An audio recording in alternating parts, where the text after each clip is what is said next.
Hello बच्चों, तो अभी हम लोग यहाँ पे स्टार्ट कर रहे हैं बॉटनी का सॉल्यूशन।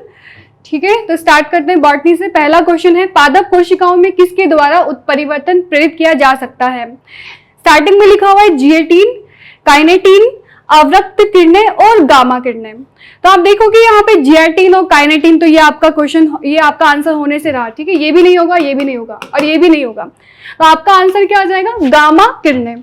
ठीक है, आगे चलते हैं। निम्नलिखित में से कौन सा कथन गलत है।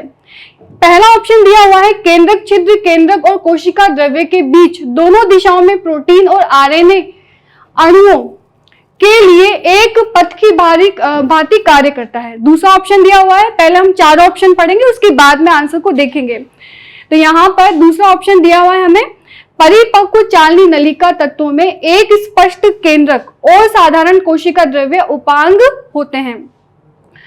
तो इसमें गलत बताना है। ठीक है, गलत आपको आंसर बताना है। और आप देख रहे हो कि जो सेकंड ऑप्शन दिया हुआ है, यहां पे लिखा है चालनी नलिका। चालनी नलिका में एक स्पष्ट केंद्रक, जो कि ये गलत है, क्योंकि चालनी नलिका में तो केंद्रक होता ही नहीं है। तो आपका आंसर यहाँ पे क्या आ जाएगा, सेकंड। चलिए क्वेश्चन नंबर 103 देख लेते हैं। एक पादप के पराग कोश में पराग कणों के एक भिन्न पादप के वर्तिकाग्र पर स्थानांतरण, भिन्न पादप के, ओके। तो जब आपने देख लिया कि भिन्न पादप पे स्थानांतरण हो रहा है, तो के लिए कौन सा शब्द प्रयुक्त होता है जिसमें परागण के दौरान वर्तिकाग्र पर आनुवांशिक रूप से भिन्न प्रकार के परागकण लाए जाते हैं। ऑप्शन आपको दिया गया है, अनुन्नमिल्यता, ठीक है, जो कि जिसे हम बोलते हैं क्लिस्टोगेमी, परनिषेचन, सजात पुष्पी परागण और उन्मिल परागण। तो हमें पता है कि ये एक प्रकार का क्रॉस पॉलिनेशन है और इसे जीनोगेमी बोलते हैं। तो इसमें यहाँ पे आंसर क्या आ जाएगा, आपके परनिषेचन। ओके, हमने क्वेश्चन पढ़ ही लिया है, पढ़ के आपको आंसर देना था। आपको पता है, मैंने आपको स्टार्टिंग में कहा था कि एक एक शब्द आप पढ़ लो, पढ़ने के बाद में आंसर दो। तो यहाँ पे सेकंड आंसर आएगा। निम्नलिखित में से कौन सा कारक एक समष्टि फाउंडर प्रभाव उत्पन्न करता है। तो ये क्वेश्चन आपके इवोल्यूशन में से था, फाउंडर इफेक्ट के बारे में ये पूछ रहा है। तो आनुवांशिक विचलन, प्राकृतिक चयन, आनुवांशिक पुनर्योजन और उत्परिवर्तन। तो बच्चों फाउंडर इफेक्ट की बात हो रही है। फाउंडर इफेक्ट में होता है जेनेटिक ड्रिफ्ट, राइट। तो ये तो नहीं होगा, ये भी नहीं होगा और ये भी नहीं होगा। तो हमारा आंसर क्या आ जाएगा यहाँ पे, आनुवांशिक विचलन। आंसर है आपका यहाँ पे आनुवांशिक विचलन, जिसे कहा जाता है जेनेटिक ड्रिफ्ट। स्टार्ट करते हैं 105। कुछ वंश जैसे कि सिलेजिनेला, साल्विनिया दो प्रकार के बीजाणु उत्पादित करते हैं। ऐसे पादपों को क्या कहा जाता है। बहुत ही आसान सा ये क्वेश्चन था आपका। ठीक है, वैसे तो इस बार आपके पेपर का लेवल मॉडरेट रहा है, न ज़्यादा हार्ड है और न ज़्यादा ईजी है। ठीक है, मॉडरेट लेवल का आपका पेपर है ये। तो विषम बीजाणुकता इसमें आंसर आएगा, हेट्रोस्पोरी जिसे हम बोलते हैं। तो हेट्रोस्पोरी की शुरुआत ही कहाँ से हुई थी, सिलेजिनेला और साल्विनिया से, ये हमें पता है। ठीक है, और ऑप्शन देखने का तो कोई मीनिंग नहीं है। हेट्रोस्पोरस ये एनसीईआरटी की लाइन में दिया हुआ है।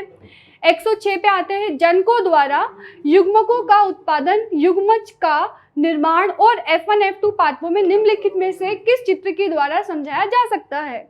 ओके, क्या नेटवर्क कभी नाम सुना है, बुलेट वर्क सुना है, पंच वर्क सुना है। इनमें से कोई सा नाम आपने नहीं सुना, आपने सुना है सिर्फ पुन्नेट वर्क। ठीक है, जो पुन्नेट जो आपका स्क्वायर होता है, चेकर बोर्ड, उसी पर तो हम लोग ड्रॉ करते हैं जो भी जीनोटाइप होता है, राइट। स्टार्ट करते हैं 107। द्विसंगी पुंकेसर जिसे डाइएडल्फस कहा जाता है, किसमें पाए जाते हैं। चाइना रोज और नींबू में, चाइना रोज में और नींबू में और मटर में। बच्चों नींबू में पॉली एडल्फस होता है, राइट। और आपको ये एनसीईआरटी की लाइन है कि मटर के अंदर कौन सा होता है, डाई एडल्फस, जिसे द्विसंगी पुंकेसर कहा जाता है। ओके, स्टार्ट करते हैं। 108 देख लेते हैं।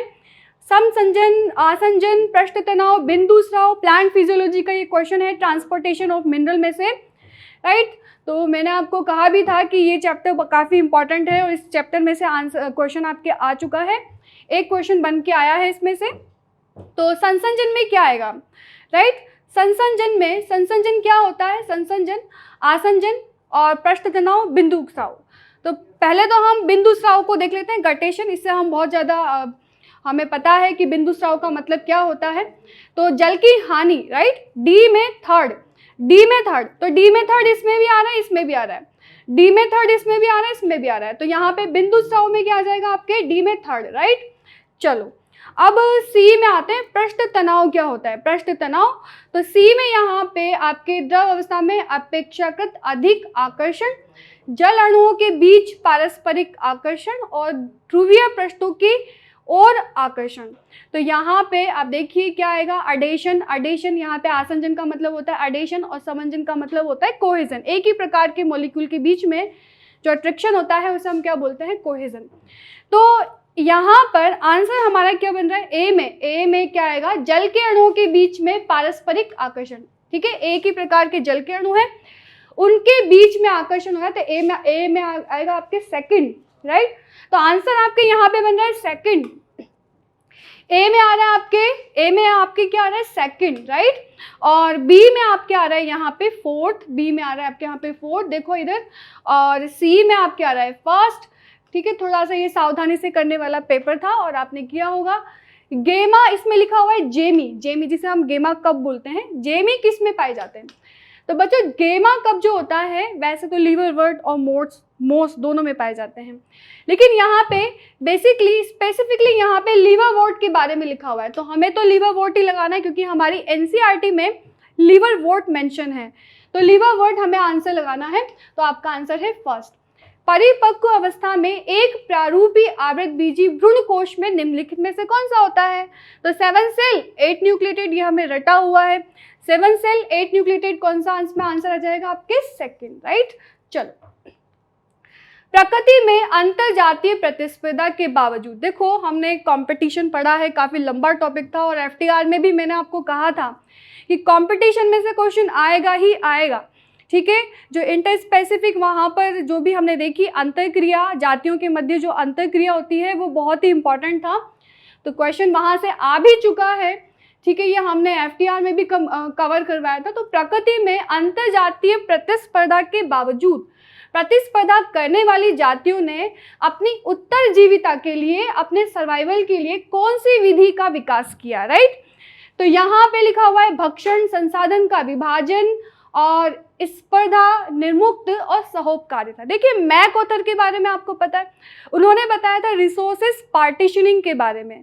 जरूरी नहीं है कि सब कंपटीशन करें, रिसोर्सेस की पार्टीशनिंग भी हो सकती है, संसाधनों का विभाजन भी हो सकता है। तो यहाँ पे क्या आ जाएगा आपका आंसर सेकंड, राइट। चलो, तो कंपटीशन जरूरी नहीं है, सर्वाइवल के लिए हम रिसोर्सेस की पार्टीशनिंग भी कर सकते हैं, संसाधन का विभाजन भी कर सकते हैं। अब चलते हैं 112 की ओर।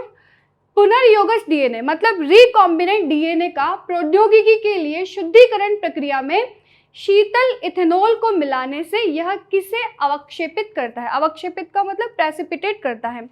देखो बायोटेक हम जब पढ़ते हैं तो जब भी हम इसको स्टार्ट करते हैं तो हमें किसी सेल में से डीएनए आरएनए को निकालना है, तो वहाँ पर हम क्या करते हैं, चिल्ड इथेनॉल से उसे ट्रीट करते हैं। तो डीएनए के लिए वहाँ पे लिखा हुआ है हमारे एनसीईआरटी में कि जब चिल्ड इथेनॉल डालते हैं तो डीएनए प्रेसिपिटेट हो जाता है, और एनसीईआरटी में इसका डायग्राम भी दिया हुआ है। तो आपके यहाँ पे आंसर क्या आ जाएगा, थर्ड, डीएनए।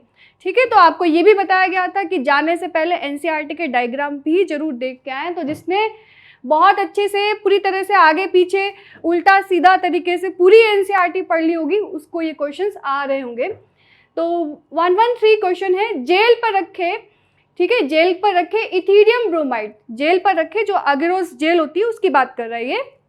तो जेल पर रखे इथीरियम ब्रोमाइड से अभिरंजित डीएनए रज्जुकों को जब यूवी विकिरण के अंतर्गत देखा जाता है तब वे कैसे दिखाई देते हैं।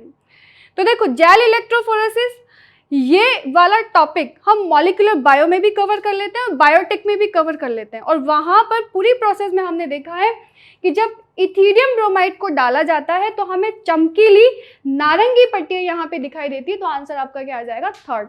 ठीक है, पूरा एनसीईआरटी से उठ के क्वेश्चन आया है। 114 पे आते हैं, निम्नलिखित में से कौन से शैवाल में केराजिन उत्पन्न करता है। तो इतना आसान सा ये क्वेश्चन था, इसमें क्या आएगा, red algae, right. Red algae के मेंबर के पास में क्या होता है, केराजिन होता है। पर्यावरण के प्रत्युत्तर में पादप विभिन्न पथों का अनुसरण करते हैं, यह विभिन्न प्रकार की संरचनाओं के लिए विभिन्न अवस्थाओं का अनुसरण करते हैं। इस क्षमता को क्या कहा जाता है, राइट। लैंग्वेज पढ़ के तो आपको लग रहा होगा कि ये तो हमने पढ़ा ही नहीं है, ठीक है, लेकिन प्लांट फिजियोलॉजी का क्वेश्चन है। प्लास्टिसिटी से जब हमने देखा था कि धनिया का आंसर था, धनिया जब वो परिपक्व होता है तो उसके पहले उसकी आकृति क्या होती है, परिपक्व होने के बाद उसकी पत्तियों की आकृति क्या होती है, ठीक है। इसी तरह से हमने बटर कप का एग्जाम्पल भी देखा था वहाँ पे। तो इसमें प्लास्टिसिटी से रिलेटेड ये क्वेश्चन है, प्लास्टिसिटी प्रत्यास्थता से ये क्वेश्चन था, तो आंसर आपका क्या आ जाएगा, सेकंड। निम्नलिखित में से कौन सा एक पादप उभय लिंगाश्रय है। उभय लिंगाश्रय की बात कर रहे हैं, मोनोशियस की बात कर रहा है, और मोनोशियस क्या होते हैं ये आपको अच्छे से पता है, ठीक है, मुझे बताने की जरूरत नहीं है। जिसमें एक प्लांट बॉडी पर मेल फीमेल दोनों हो वो क्या होगा, मोनोशियस उभय लिंगाश्रय। और हमको तो हिंदी में तो वैसे ही पता लग रहा है उभय लिंगाश्रय का मतलब मेल फीमेल एक ही बॉडी पर प्रेजेंट है। तो इसमें कारा, और मैंने आपको FTR में बताया था कि कारा एग्जामिनर का सबसे फेवरेट टॉपिक है, ठीक है, सबसे ज्यादा क्वेश्चन, अच्छा वो पूछेगा ही पूछेगा, कारा पे से क्वेश्चन पूछता ही है, राइट। तो प्रकाश कालिता के दौरान पादपों में प्रकाश के अवगमन का स्थान कौन सा है, फोटोपीरियडिज्म का पूछ रहा है ये, ठीक है। तो फोटोपीरियडिज्म के दौरान पादपों में प्रकाश के अवगमन का स्थान कौन सा है, तो पत्ती है, राइट। आसान सा था लेकिन घुमा फिरा के पूछ लिया गया है। कार्बन, नाइट्रोजन, फास्फोरस तथा कैल्शियम जैसे पोषकों की मृदा में मात्रा किसी दिए गए समय में कैसे संदर्भित की जाती है। अब देखो ये आप जानते हो, चरम अवस्था, मतलब चरम अवस्था क्या होती है, क्लाइमेक्स कम्युनिटी, क्लाइमेक्स स्टेट, तो ये तो आएगा नहीं। चरम समुदाय, चरम समुदाय, क्लाइमेक्स कम्युनिटी, ये तो बिल्कुल नहीं होगा। क्लाइमेक्स कम्युनिटी कौन सी होती है, पायोनियर स्पीशीज कौन कौन सी होती है, ठीक है। तो यहाँ पर अच्छा ये तो पता है ना आपको, क्योंकि हो सकता है कि अगले साल के क्वेश्चन पेपर में यही क्वेश्चन आ जाए, क्लाइमेक्स कम्युनिटी के कौन कौन से मेंबर है, पायोनियर स्पीशीज के, आता है नहीं आता है, ठीक है। मॉसेस, और क्या आ जाता है यहाँ पर, चलो ये तो हमारा आंसर नहीं है, लेकिन इसमें आंसर क्या आएगा, स्थायी अवस्था, क्या आ जाएगा इसमें, स्थायी अवस्था, ठीक है। इसे स्टैंडिंग स्टेट कहा जाता है, स्टैंडिंग स्टेट, जो कि नॉन लिविंग के लिए चलता है। नॉन लिविंग जो होते हैं ना उनके लिए हम क्या यूज करते हैं, स्टैंडिंग स्टेट, स्थायी अवस्था। तो नॉन लिविंग देखो यहाँ पे कार्बन है, नाइट्रोजन है, फास्फोरस है, कैल्शियम है, ये सारे के सारे पोषक पदार्थ के बारे में दिया हुआ है। I am sorry. तो 119 की तरफ चलते हैं। आसान सा क्वेश्चन लग रहा है मेरे को तो देखते सी, ठीक है। तो यहाँ पे लिखा हुआ है वातरंध्र, जिसे हम लेंटिसेल बोलते हैं, लेंटिसेल में गैसों का आदान प्रदान होता है। देखो इस बच्चे ने भी यहाँ पे मैच किया हुआ है कि वातरंध्र जो है ये गैसों के आदान प्रदान के लिए। तो पहले चेक कर लेते हैं यहाँ पर कि मैचिंग हो रही है सही से, ए में थर्ड आ रहा है, राइट। तो देखो यहाँ पे ए में थर्ड, केवल इसमें तो हमारा आंसर तो देखते से ही बन गया, ठीक है, बाकी सब मैच हो रहा है ओवरऑल, क्योंकि आप देखो ना तो ये है ना ये है ना ये है, राइट। अगर थोड़ा बहुत यहाँ पे थर्ड वाला ऑप्शन एक और हो जाता तो हम कंफ्यूज होते हैं, लेकिन इसमें कंफ्यूजन वाली कोई चीज़ ही नहीं है, ठीक है, डायरेक्ट आंसर दे दिया आपको। तो एग्जामिनर को थैंक यू बोलो इसके लिए। चलो आगे चलते हैं। निम्नलिखित में से अर्धसूत्री विभाजन की किस अवस्था में गुणसूत्र बिंदु का विभाजन होता है, सेंट्रोमियर डिवीजन की बात कर रही है। तो किस में होता है भैया, देखो अंत्यावस्था, मध्यावस्था, मध्यावस्था, तो मध्यावस्था मेटाफेज। अच्छा हिंदी वालों को इंग्लिश में भी दिया हुआ था, लेकिन अगर हिंदी में नहीं आता है तो इंग्लिश में देख लो, ठीक है ना।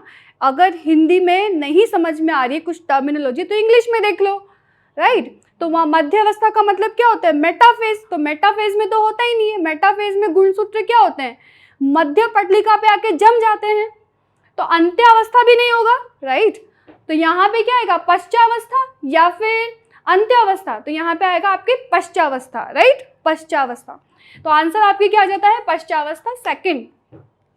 सौरगम में CO2 स्थिरीकरण में पहला स्थायी उत्पाद क्या होता है, देखो यहाँ पे सौरगम दिया हुआ है। सौरगम का मतलब कि ये ऐसा प्लांट है जिसमें यहाँ पर ऑक्जेलो एसिटिक एसिड बनेगा। क्या बनेगा, ऑक्जेलो एसिटिक एसिड। पहला स्थायी उत्पाद यहाँ पे क्या बनेगा, ऑक्जेलो एसिटिक एसिड। क्लियर।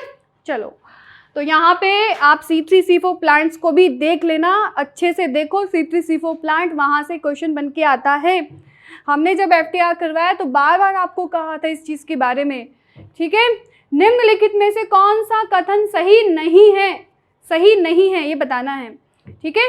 तो एक घास भूमि परितंत्र में संख्या का पिरामिड सीधा होता है, संख्या का तो सीधा ही होता है। समुद्र में जीव भार का पिरामिड साधारणतः उल्टा होता है, और समुद्र में जीव भार का पिरामिड साधारणतः सीधा होता है। देखो ये तो हमने स्पेशली पढ़ा है कि समुद्र में जो जीव भार का पिरामिड है ना, ये कैसा होता है, उल्टा। कैसा होता है, उल्टा, सीधा नहीं होता, कैसा होता है, उल्टा। तो पूछा है सही नहीं है, तो क्या सही नहीं है, ये सही नहीं है, सीधा नहीं होता, उल्टा होता है, उल्टा, राइट। चलो 123 की बात करते हैं। निम्नलिखित में से किस शैवाल में संचयी खाद्य के रूप में मैनिटोल होता है, मैनिटोल। अब देखो ये बच्चा क्या लगा, क्या है, वॉल्वॉक्स, वॉल्वॉक्स। अरे वॉल्वॉक्स कैसे आएगा इसमें, मैनिटोल किस में होता है, यूलोथ्रिक्स में होता है, एक्टोकार्पस में होता है, ग्रेसिलेरिया में होता है, किस में होता है। तो यहाँ पे आपका आंसर क्या आ जाएगा, एक्टोकार्पस, फियोफाइसी, ठीक है। रोग को ठीक करने के लिए जीन प्रवर्धन करते हुए एक जीन को लक्ष्य किया जाता है, तब यह प्रक्रिया क्या कहलाती है। रोग को ठीक करने के लिए जीन प्रवर्धन मतलब जीन का एम्प्लीफिकेशन, जीन प्रवर्धन करते हुए एक जीन को लक्ष्य किया जाता है, तब यह प्रक्रिया कहलाती है सुरक्षा परीक्षण, बायोपायरेसी, जीन चिकित्सा या आणविक निदान। अब बताओ इसमें क्या आएगा आंसर आपके, सुरक्षा परीक्षण आएगा, बायोपायरेसी आएगा, जीन चिकित्सा आएगा या आणविक निदान आएगा। तो ये क्या है, जीन थेरेपी है, क्या है ये, जीन थेरेपी, जीन को टारगेट कर रहे हैं भाई। चलो अब यहाँ पे इसको मैच करना, ये तो सबसे आसान सा क्वेश्चन था आपके लिए, और इस बच्चे ने भी देखो सही किया हुआ है, ठीक है ना। तो अब इसको देख लेते हैं। सिस्टर्नी किस में पाई जाती है, बताओ, सिस्टर्नी गोल्जी बॉडी में पाई जाती है। देखो सूत्र कणिका लिखा हुआ है, माइटोकॉन्ड्रिया में तो सिस्टर्नी नहीं होती ना, किस में होती है, गोल्जी बॉडी में। तो डी में क्या आ जाता है, सेकंड, तो डी में सेकंड इसमें भी दिया हुआ है, देखो इसने भी यहाँ पे किया हुआ है इस तरह से, ठीक है। और भी मैच कर लेते हैं। गुणसूत्र बिंदु मतलब सेंट्रोमियर, गुणसूत्र का प्राथमिक संकीर्णन सी में फर्स्ट, ओके। तो यहाँ पे आंसर क्या बन रहा है आपका, फोर्थ। और मैच कर देती हूँ आपके लिए, यहाँ पे थाइलेकोइड है, थाइलेकोइड किसके पास में होते हैं भैया, क्लोरोप्लास्ट के पास में होते हैं। ये देखो बी में आपके आ जाता है फोर्थ, बी में फोर्थ, तो ये आपका आंसर बन रहा है ये वाला, ठीक है, आसान सा था। चलो जीव द्रव्य संलयन, पादप संलयन, भैया आंसर बताना है आपको क्या होगा, ठीक है। तो सूची आपको दी गई है, आपको मैच करना है, मैच करिए। जीव द्रव्य संलयन मतलब प्रोटोप्लाज्म फ्यूजन, प्रोटोप्लाज्म फ्यूजन किसमें गया था, किसमें किया गया है प्रोटोप्लाज्म फ्यूजन, पोमेटो में। पादप ऊतक संवर्धन, पादप ऊतक संवर्धन मेरिस्टेमेटिक, इसमें आपका आएगा फोर्थ में सी। और सूक्ष्म प्रवर्धन मतलब माइक्रो प्रोपगेशन। अच्छा यहाँ पे पूर्ण सशक्तता क्या है, पूर्ण सशक्तता, टोटिपोटेंसी, टोटिपोटेंसी मतलब कि प्लांट की कोई सी भी सेल ले लो और कोई सी भी सेल जो है पूरे के पूरे प्लांट को बना देती है, इसको हम क्या बोलते हैं, टोटिपोटेंसी बोलते हैं। तो ये तो हमें पता होना चाहिए कि टोटिपोटेंसी क्या होती है। तो बी में यहाँ पे क्या आ जाएगा आपके, पादप ऊतक संवर्धन जो होता है ये बी में फर्स्ट, ठीक है, बी में आ जाएगा आपके फर्स्ट, ए में आ जाएगा आपके सेकंड। तो आपका आंसर यहाँ पे क्या बन रहा है, एम, इसमें आपका आंसर बन रहा है थर्ड, इसमें आपका आंसर क्या बन रहा है, थर्ड। चलो ठीक है, यहाँ पे मैच हो गया। चलो 127 पे आता है। इतना आपका फेवरेट सा ये क्वेश्चन था, बहुत ही आसान सा क्वेश्चन था। डीएनए से एमआरएनए बनने की प्रक्रिया को क्या बोलते हैं, ट्रांसक्रिप्शन। एमआरएनए से प्रोटीन बनने की प्रक्रिया को क्या बोलते हैं, ट्रांसलेशन। अरे भाई मॉलिक्यूलर बायोलॉजी में तो इतनी बार बताते हैं, जब भी शुरू होता है ये तो बताते हैं कि डीएनए से क्या बनता है, डीएनए से एमआरएनए बनता है, एमआरएनए से प्रोटीन बनता है, डीएनए से एमआरएनए बनने की प्रक्रिया को क्या बोलते हैं, अनुलेखन। एमआरएनए से प्रोटीन बनने की प्रक्रिया को क्या कहा जाता है, अनुवादन। इतना आसान सा क्वेश्चन था। और डीएनए से डीएनए बना लो तो रेप्लिकेशन, हिंदी में प्रतिकृतिकरण। तो फटाफट से इसका आंसर बता दो, आप खुद करो, इतना आसान सा क्वेश्चन है ये, ठीक है। चलो इस बच्चे ने भी ये गलत किया हुआ है, देख लो आप। तो आपको गलत नहीं करना है, आपको तो सही करना है। देखो ये डी में प्रोटीन लिखा हुआ है, सही है ये, ठीक है। इसमें सी में रूपांतरण, ठीक है ना। यहाँ पे आपको थोड़ा सा लग रहा होगा सी में रूपांतरण, रूपांतरण का मतलब यहाँ पे अनुवादन भी आता है, अनुवादन, अनुवादन, अनुवादन, अनुवादन। तो अनुवादन नहीं लिखा हुआ तो रूपांतरण सही है, प्रतिकृतिकरण सही है। ए में क्या हो रहा है, रेप्लिकेशन। और बी तो यहाँ पे आपका आंसर आ गया 4। अरे भाई थोड़ा सा चेंज हो जाता है तो उससे क्या फर्क पड़ रहा है, अगर मान लो कि अनुवादन की जगह रूपांतरण आ गया तो भी तो वही है। चलो अब ये इतना आसान सा था समीकरण, जीपीपी ग्रोस प्रोडक्टिविटी, यहाँ पे ग्रोस प्राइमरी प्रोडक्टिविटी में से माइनस आर करो तो यहाँ पे एनपीपी बचता है, नेट प्राइमरी प्रोडक्टिविटी। आर क्या है? आर श्वसन में हानि थी।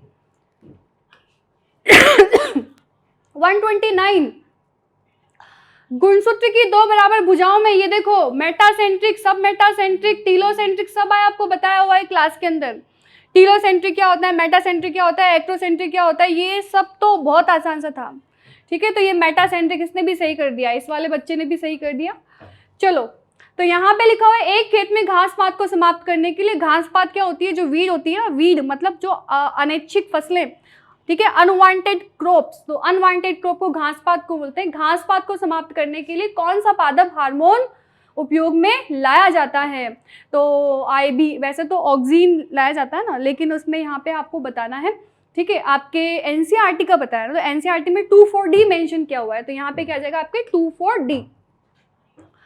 निम्नलिखित में से कौन सा पादपों में द्वितीयक मेटाबोलाइट नहीं है? देखो बच्चों, ये इस बच्चे ने क्वेश्चन गलत किया है। इसमें पूछा है सेकेंडरी मेटाबोलाइट, तो रबर गोंद होते हैं, मॉर्फिन कोडीन होता है, विनब्लास्टिन करक्यूमिन होता है, लेकिन अमीनो अम्ल और ग्लूकोज सेकेंडरी मेटाबोलाइट्स नहीं है। ठीक है, देखते से ही आंसर बन गया था ये तो आपका। चलो, अंतर्जातीय परजीविता को किस प्रकार से निरूपित किया जाता है? ठीक है, यहाँ पे बताना है आपको अंतर्जातीय परजीविता के बारे में, तो यहाँ पे -0 आएगा, -0 अंतर्जातीय परजीविता -0। आपको बहुत डिटेल में ले जाके हमने ये पढ़ाया है। ठीक है, एक बार फिर अपने लेक्चर्स को जाके देखना।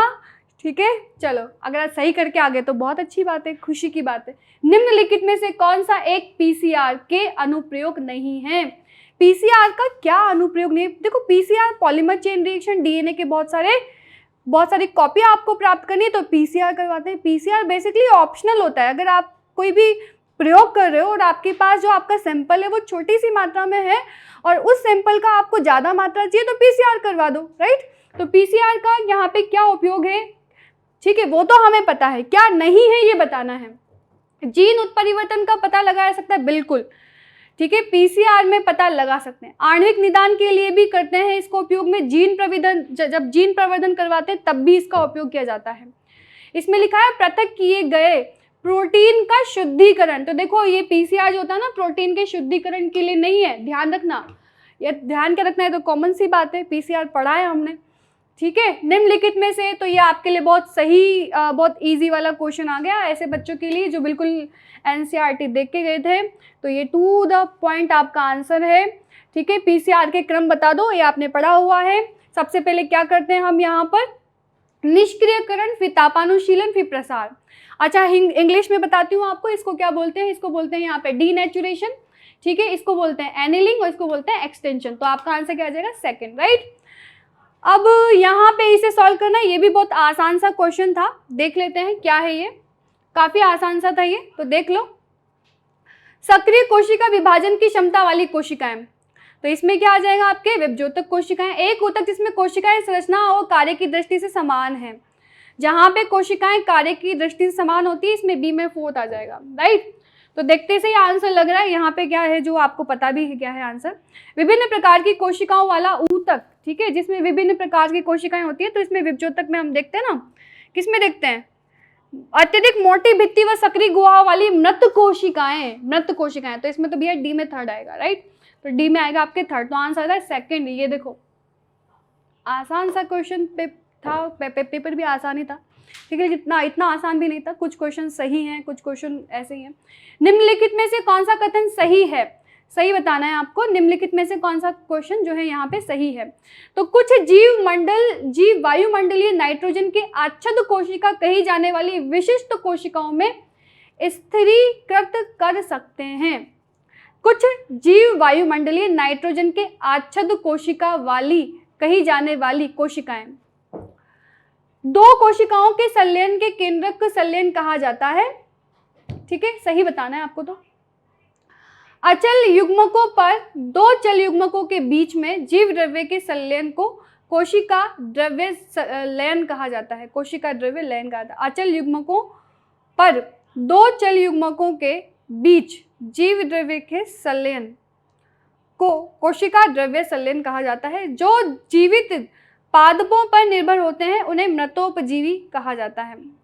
तो ये स्टेटमेंट तो गलत है ना आपका, सही बताना है आपको। 2 कोशिकाओं के संलयन को केंद्रक संलयन कहा जाता है, जबकि केंद्रक के संलयन को केंद्रक संलयन कहेंगे, ठीक है ना। तो ये भी आपका गलत है। कुछ वायुमंडलीय नाइट्रोजन आच्छादित कोशिकाओं कही जाने वाली विशिष्ट कोशिकाओं में स्थिरीकृत कर सकते हैं, गलत है ये। तो आपका आंसर यहाँ पे बन जाता है 3rd। अब इसको एलिमिनेशन मेथड से मैंने सॉल्व किया है, एलिमिनेशन मेथड से मैंने इसको सॉल्व किया। आप भी ऐसे क्वेश्चन जो कम समझ में आते हैं तो आपको इसे एलिमिनेशन मेथड से आप सॉल्व करिए। चरघातांक की वृद्धि में ई क्या है, तो ई क्या है, प्राकृतिक लघुगुणक का आधार, बताने की जरूरत नहीं है ना, ये तो नेचुरल बेस ऑफ, ठीक है, ये है। चलो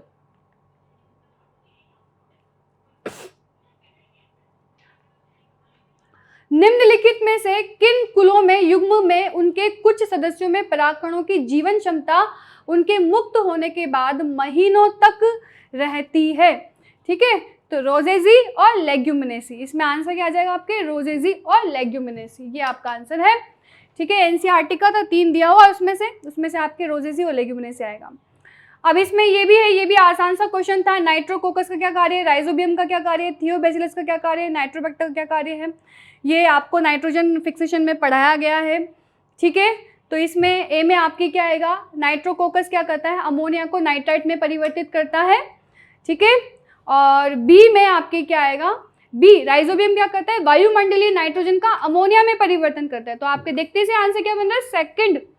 चलो अब देखते हैं, इनको मैच करना है। एस अवस्था, एस अवस्था में क्या होता है, प्रोटीन का संश्लेषण। G2 अवस्था में क्या होता है, जीवन के बाद में G2 आती है, तो G2 में क्या होता है, ठीक है। निष्क्रिय अवस्था किसको बोलते हैं, यहाँ पे शांत अवस्था को निष्क्रिय अवस्था कहा जाता है, शांत अवस्था को निष्क्रिय अवस्था। जीवन अवस्था में क्या होता है, जीवन अवस्था में क्या होता है, और एस अवस्था में डीएनए का प्रतिकृतिकरण होता है। हमको पता है कि एस अवस्था में क्या होता है, डीएनए का प्रतिकृतिकरण। एस अवस्था को क्या कहा जाता है, सिंथेटिक फेज, ठीक है। और प्रोटीन का संश्लेषण किस में होता है, यहाँ पे प्रोटीन के संश्लेषण के लिए आपके क्या आ जाएगा, यहाँ पे आपके आ जाएगा, यहाँ पे 4th, ठीक है, क्या आ जाएगा यहाँ पे, बी में फर्स्ट, बी में फर्स्ट, ठीक है। तो आंसर आपका क्या आ रहा है, 4th, आंसर आपका क्या आ रहा है, 4th, ठीक है। चलो आसान सा क्वेश्चन था। अच्छा इसको लगा लोगे ना, सी को देख के लगा लोगे तब भी आंसर बन रहा है। देखो सी में क्या आ रहा है, यहाँ पे सी में आ रहा है 2nd, और सी में 2nd सिर्फ इसके अंदर आ रहा है, ठीक है ना, सी में 2nd सिर्फ इसके अंदर आ रहा है। देखो देखो इधर देखो आ रहा है ना। चलो 141 पे आ जाते हैं फटाफट से। चलो तो देखते हैं मैं कितने देर में सॉल्व कर रही हूँ और आपने कितने देर में सॉल्व किया, ये भी तो देखेंगे ना अपन। तो प्रोटीन में क्या है, प्रोटीन में यहाँ पर असंतृप्त, और आपको मैच करना है फटाफट से। तो ए में यहाँ पे क्या आएगा, ए में पेप्टाइड बॉन्ड, प्रोटीन में पेप्टाइड बॉन्ड होते हैं। असंतृप्त वसा में क्या आ जाएगा आपके, बी में फर्स्ट डबल बॉन्ड होता है ना। अनसैचुरेटेड फैट और सैचुरेटेड फैट मैंने आपको बताया भी था, जब मैं सेल बायोलॉजी पढ़ाती हूँ तो वहाँ पर मैं जरूर बताती हूँ कि फॉस्फोलिपिड के मॉलिक्यूल में जो वहाँ पे तरलता होती है वो किसकी वजह से होती है, सैचुरेशन की वजह से या अनसैचुरेशन की वजह से। तो यहाँ पे 3rd दिया हुआ है न्यूक्लिक अम्ल, न्यूक्लिक अम्ल में क्या आएगा आपके यहाँ पे, और पॉलीसेकेराइड में क्या आएगा, तो पॉलीसेकेराइड में कौन सा होता है, ग्लाइकोसाइडिक बॉन्ड, डी में 3rd, और डी में 3rd मैच करके ही इस बच्चे ने क्वेश्चन का आंसर दे दिया, ठीक है। ये वाला देखो, डी में 3rd, सी में 2nd, सी में यहाँ पे कौन सा आ गया 2nd, फॉस्फोडाइस्टर बॉन्ड। हमने देखा है फॉस्फोडाइस्टर बॉन्ड होता है न्यूक्लिक अम्ल में। मॉलिक्यूलर बेसिस ऑफ इनहेरिटेंस में भी आपने पढ़ा है, बायोमॉलिक्यूल में ही पढ़ा है, तो ये आपने आसानी से सॉल्व कर दिया और इसने भी सॉल्व कर दिया है। 142 वाला देखते हैं। तो ये अब हमारे प्योर बॉटनी का क्वेश्चन आ चुका है, राइट। तो अभी हमें देखना है, इसको मैच करना है।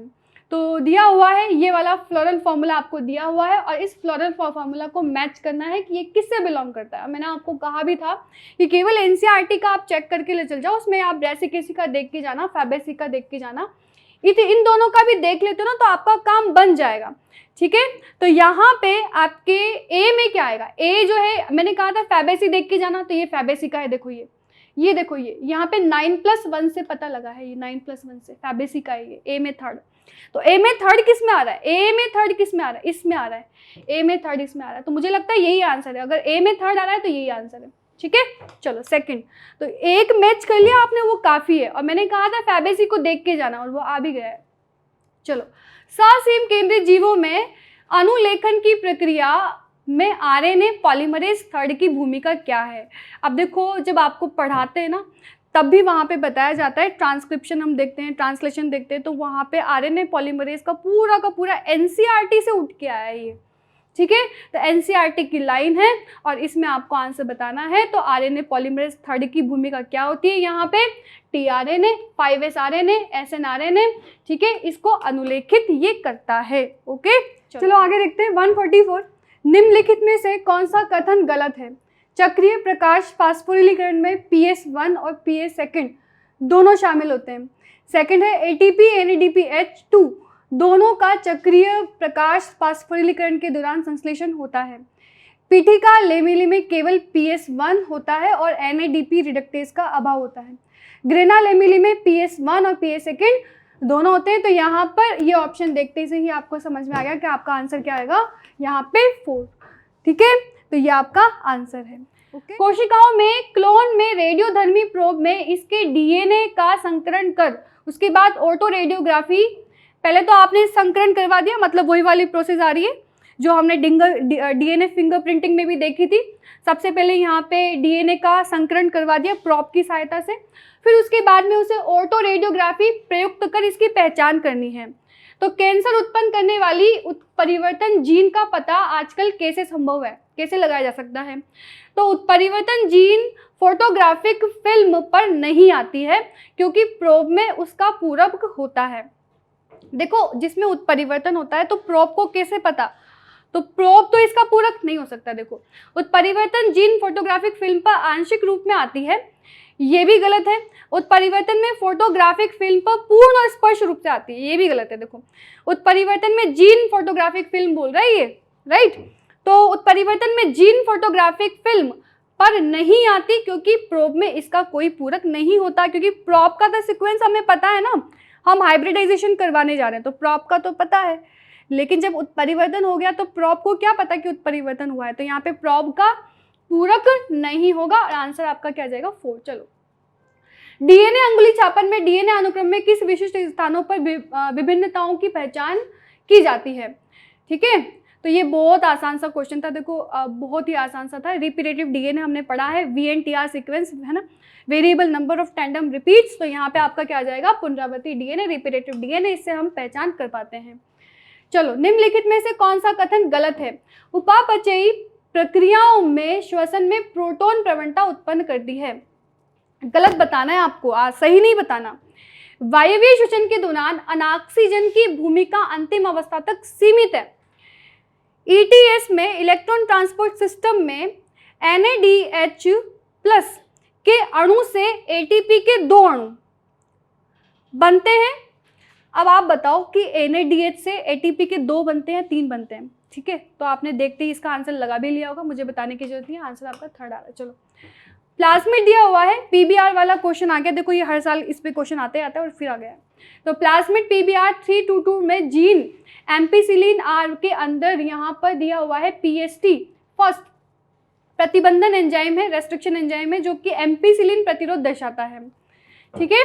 यहाँ पे एम्पिसिलिन रेसिस्टेंट है तो एम्पिसिलिन के लिए क्या दर्शाता है, प्रतिरोध दर्शाता है। यदि इस एंजाइम में बीटा गैलेक्टोसाइडेज उत्पादन के लिए एक जीन को निवेशित किया जाता है तो पुनर्योगित प्लाज्मिड को ई कोलाई स्ट्रेन में निवेशित किया जाता है, तब क्या होता है ये बताना है। इसमें द्वैत क्षमता के साथ नए प्रोटीन उत्पादन की क्षमता होगी क्या? बोलो, नहीं होगी, ठीक है। यह पोषक कोशिका को एम्पिसिलिन प्रतिरोधी नहीं बना पाएगा, ठीक है। एम्पिसिलिन प्रतिरोधी दर्शाता है और यहाँ पे एम्पिसिलिन R है और इसके अंदर PST है, तो ये एम्पिसिलिन प्रतिरोधी नहीं बना पाएगा। आंसर आपका सेकंड, देखते से आंसर बन रहा है। चलो सॉरी, तो 149 पे आते हैं। विभक्त जीन, सही चुनना है आपको। विभक्त जीन व्यवस्था प्रोकैरियोटिक का विशिष्ट लक्षण है। विभक्त जीन मतलब स्प्लिट जीन की बात करें तो स्प्लिट जीन किस में होते हैं? यूकैरियोटिक में होते हैं। स्प्लिट जीन प्रोकैरियोटिक में होते हैं क्या, बताओ? तो ये तो गलत है। कैपिंग में मिथाइल गुआनोसिन ट्राइफॉस्फेट 3rd सिरा लिखा हुआ है बच्चों, मैंने आपको बताया 5 सिरे पे होता है। DNA 325, तो mRNA जो बनेगा वो 523 होगा, तो ये भी गलत है।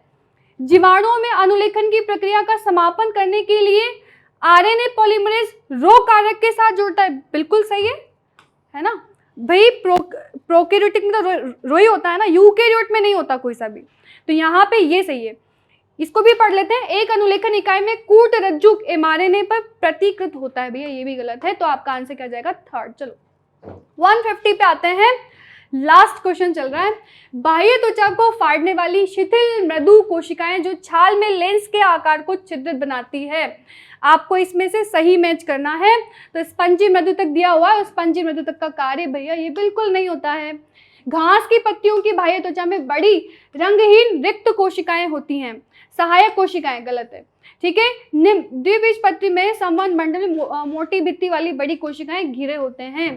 द्विबीजपत्री में संवहन बंडल मोटी भित्ति वाली बड़ी कोशिकाओं में, यौगिक ऊतक नाम ही मैंने तो पहली बार सुना है। मज्जा किरणों की कोशिकाएं जो कैम्बियम वलय के भाग का निर्माण करती है, क्या कहलाती है? अंतरपूलीय कैम्बियम, ठीक है। इंटरफेसिकुलर कैम्बियम जो कि सेकेंडरी ग्रोथ के लिए रिस्पॉन्सिबल होती है, तो बिल्कुल सही है। कैम्बियम वलय का भाग का निर्माण करती है मज्जा किरणों की कोशिकाएं। तो आपका आंसर यहाँ पे क्या बन रहा है? 4। ओके, तो ये आपका पेपर था, ठीक है।